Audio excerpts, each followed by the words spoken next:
has created. Mr. Poythress. It is indeed a failure of leadership. It was failure of leadership that allowed this situation to come into existence in the first place.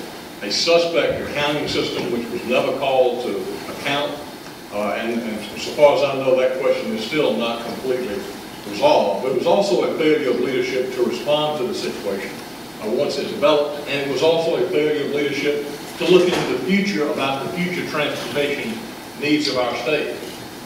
Less than a month ago, the Secretary of Transportation of the United States of America came here and said, "You people don't have your act together," in so many words. In so many words. And within a week, North Carolina received $500 million, Florida received $1.5 billion, and we received $750,000. Failure of leadership at all points. Okay, Mr. Porter, Mr. Cannon, and Mr. Barnes in that order. 30 They just seconds. passed an unbalanced budget. I hope you paid attention last week. We were fighting what they did last week is still not unbalanced, but the transportation's in a mess. It's going to take a new governor to fix that. As your next governor, I will put in passenger rail in Georgia. And how we'll do that is we'll leverage the federal dollars to get that going. DOT is in a mess right now, the way that this current governor has done the finance side of it, the way he uses the interest and bonds. You're going to have to move that over. You need to dedicate the fourth penny of sales tax generated from motor fuel, so you have a designated source to leverage the federal funds. That's what Democrats have put on the table every year. Republicans, because they fight with each other, can't get it together.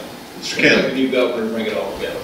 Well, I definitely agree that it is because of a lack of leadership in the Department of Transportation, but I also believe that every single department that we're talking about right here is in dire straits because we don't have the money. So I think we've got to create jobs so that we can get the revenue we need in order to make this right. And this tough economic time is very difficult for any department to excel. So we've got to create jobs, get revenue, collect those tax dollars, and put them in the right hands at the right time in order to fix transportation in the state of Georgia. Mr. Barnes. Well, first, you can't go, they don't have the money for the 20% to draw down. That's the match. It's 20% state and 80% federal. The first thing you've got to do is take the debt service out of the motor fuel fund. We have never allowed, over a year or two, sometimes when we issued debt, we have never allowed them to carry the debt service out of the motor fuel fund. Now that is approaching 40% of the total amount that is being taken into the motor fuel fund. So the first thing, well, anyway, that's the first thing.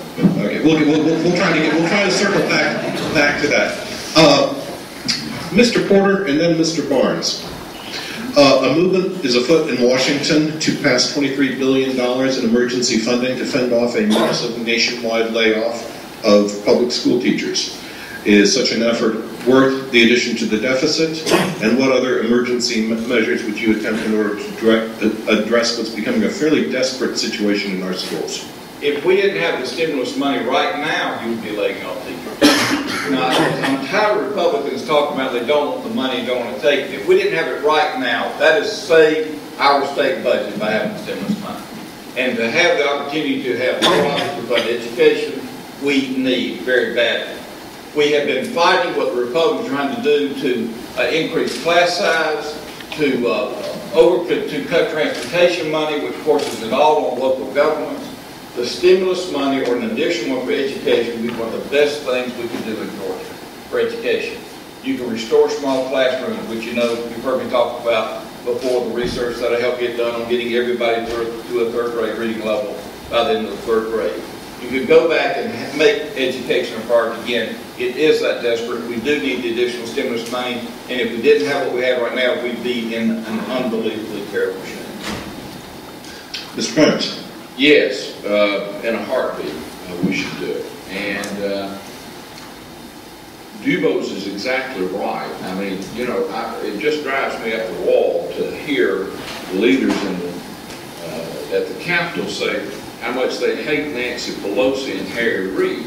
Well, Nancy Pelosi and Harry Reid has saved their behind in the last 2 budget cycles. If they had not had that money that came from the stimulus money, it would be a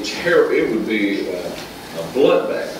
And the second thing on that, we can spend no better, we know that there's a multiplier effect on education. And this idea that, well, the deficit, why were they not concerned when George Bush or Ronald Reagan ran the deficit up? If there's something you're going to run the deficit up for, run it up for education, because it will pay back time and time again. So, unfortunately, what I see among, and I say this very reluctantly, but what I see in the leadership of the Republican Party in Georgia, particularly as it's articulated under Goldone, is an anti-intellectualism, an anti-public school mentality, and that is dangerous for our nation. Mr. Baker has asked for 30 seconds. Mr. Cameron, and then General, you might as well dip in there too. We all want to weigh in on education. Listen, I want to remind us of why we're here. We are here because over the last 7 to 8 years, this administration now has cut $3.3 billion out of education funding in this state. If the cuts go through that are being proposed to higher education right now, we're talking about some $300 million in education cuts. We can't make our system better. We can't support teachers in the way we ought to support teachers around this state if we're continuing to take billions and billions of dollars out of education funding. In my opinion, it is the most important thing that we can do in this state is to create a future of hope. That's what DuBose and I were doing when we tried to pass and did pass our Hope Scholarship. I got a cold time on you. All right, I'm sorry. Mr. Cameron. I'm passionate about it. Well, being an educator myself for 15 years, I know the importance of doing everything that you can to support teachers and support students in the classroom. And I don't think that that's been done here in Georgia. I don't think it's been done across the nation. And as governor of Georgia, we'll do everything we can to ensure that teachers and students both have the tools they need in order to be successful.